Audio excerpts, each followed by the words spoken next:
আবু সাইদ ওয়াজির মুক্তার মতো হাজার জন জীবন দিয়েছেন। কেন সেই আওয়ামী লীগ নিষিদ্ধের জন্য আমরা রাজপথে দাঁড়াতে হবে? আওয়ামী লীগের ইতিহাস কি আমাদের অজানা? আওয়ামী লীগের ইতিহাস কি দেশের মানুষের অজানা? সেই ৭১ পরবর্তী সময় থেকে শেখ মুজিব গণহত্যা চালিয়েছিল রক্ষী বাহিনী নিয়ে। শেখ মুজিব এদেশের মানুষের জন্য নিয়ে এসেছিল অভিশাপ। অর্থনীতিকে ধ্বংস করে দিয়ে এদেশের খাদ্য সম্পদ বিদেশে পাচার করে এদেশে দুর্ভিক্ষ এনে দিয়েছিল। ৭৪-এর দুর্ভিক্ষে এদেশের লক্ষ লক্ষ মানুষ নিহত হয়েছিল। দুর্ভিক্ষে মানুষ না খেয়ে শহীদ হয়েছিল। দুর্ভিক্ষের পরবর্তী সময়ে এদেশের চিপাই জনতা শেখ মুজিবকে উৎখাত করেছিল। যদিও সেটা নির্মম হত্যাকাণ্ড করেছিল, আমরা তার নিন্দা জানিয়েছি।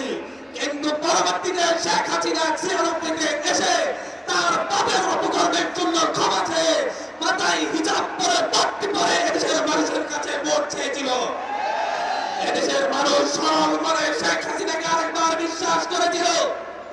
কিন্তু শেখ হাসিনা ৯৬-তে ক্ষমতায় এসেই ভারতের দাবিদারি শুরু করেছিল। ক্ষমতায় এসেই তখন আল্লামা আজিজুল হক শাহ আইনের বিরুদ্ধে অবস্থান নিয়েছিল। এদেশের দেশপ্রেমীদের বিরুদ্ধে অবস্থান নিয়েছিল।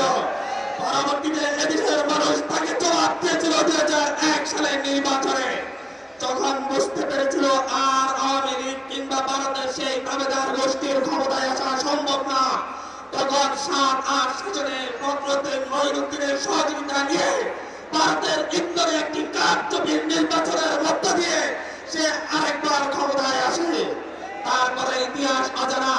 এদেশের আলেম ওলামাকে রাজনৈতিক কারণে হত্যা করেছিল, ফাঁসি দিয়েছিল। ২০১৩ সালের ৫ই মে হত্যাকাণ্ড ঘটিয়েছিল। ২০১৩ সালের ২৮শে ফেব্রুয়ারি শুধুমাত্র একজন আলেমের মুক্তির লড়াই মানুষকে নির্বিচারে হত্যা করেছিল। এদেশের মানুষকে গুম করেছিল। ইলিয়াস আলীর মতো নেতাকে গুম করেছে। এদেশের মানুষকে গুম করে হত্যা করে নির্যাতন করে ১৪, ১৮, ২৪-এ নির্বাচন করেছে। তার পরবর্তীতে এই মধ্য সময়ে এদেশের হাজারো ছাত্র জনতা নিহত হয়েছে শেখ হাসিনার অত্যাচারে। ঘর থেকে তুলে নিয়ে গুম করে ফেলা হয়েছিল। সকালে তুলে নিয়ে যাওয়া হয়েছে, পরের দিন পরে লাশ পাওয়া গিয়েছিল। এই আওয়ামী লীগকে আপনারা রাজনৈতিক দল হিসেবে কিভাবে বিবেচনা করেন? আপনাদের কাছে আমার প্রশ্ন। একটি রাজনৈতিক দল হওয়ার মতো আওয়ামী লীগের কোন বৈশিষ্ট্য কি আছে? একটি রাজনৈতিক দল হওয়ার মতো কোন বৈশিষ্ট্য আওয়ামী লীগের আছে? তাহলে সেই সন্ত্রাসী সংগঠনকে অবশ্যই নিষিদ্ধ করতে হবে। সেই সন্ত্রাসী সংগঠনকে অবশ্যই নিষিদ্ধ করতে হবে। মাননীয় প্রধান উপদেষ্টা, আপনি বলছেন আওয়ামী লীগ তার কার্যক্রম পরিচালনা করবে কিনা সেই সিদ্ধান্ত থেকে আওয়ামী লীগ নেবে। আপনাকে বলে দিতে চাই, আপনাকে সাবধান করে বলতে চাই, আওয়ামী লীগ বাংলাদেশের রাজনীতি করবে কিনা সেই সিদ্ধান্ত আপনিও না, কোনো রাজনৈতিক দল নেবে না।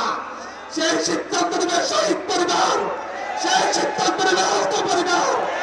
আপনাকে আহ্বান করছি, প্রতি শহীদ পরিবারের কাছে যান, একে একে প্রতিটি শহীদ পরিবারকে জিজ্ঞাসা করুন তারা আওয়ামী লীগকে চায় কিনা। যদি শহীদ পরিবার চাই, আওয়ামী লীগ থাকবে না, চাইলে আওয়ামী লীগকে নিষিদ্ধ করতে হবে, করতে হবে, করতে হবে। হসপিটালের পরে হাসপাতালের কাছে যান, তাদেরকে জিজ্ঞাসা করেন আওয়ামী লীগ নিষিদ্ধ হবে কিনা। তাদের উত্তর দিবে আওয়ামী লীগকে নিষিদ্ধ করতে হবে, করতে হবে, করতেই হবে। আওয়ামী লীগ নিষিদ্ধের ক্ষেত্রে কোনো আপোষ নয়। আওয়ামী লীগ নিষিদ্ধের ক্ষেত্রে কোনো আপোষ নয়। আমরা আজকে এনসিপির পক্ষ থেকে এই সমাবেশের মধ্য দিয়ে আমরা আমাদের অবস্থান স্পষ্ট করেছি। আমরা অবস্থান প্রকাশ করে বলছি আওয়ামী লীগকে নিষিদ্ধ করতে হবে।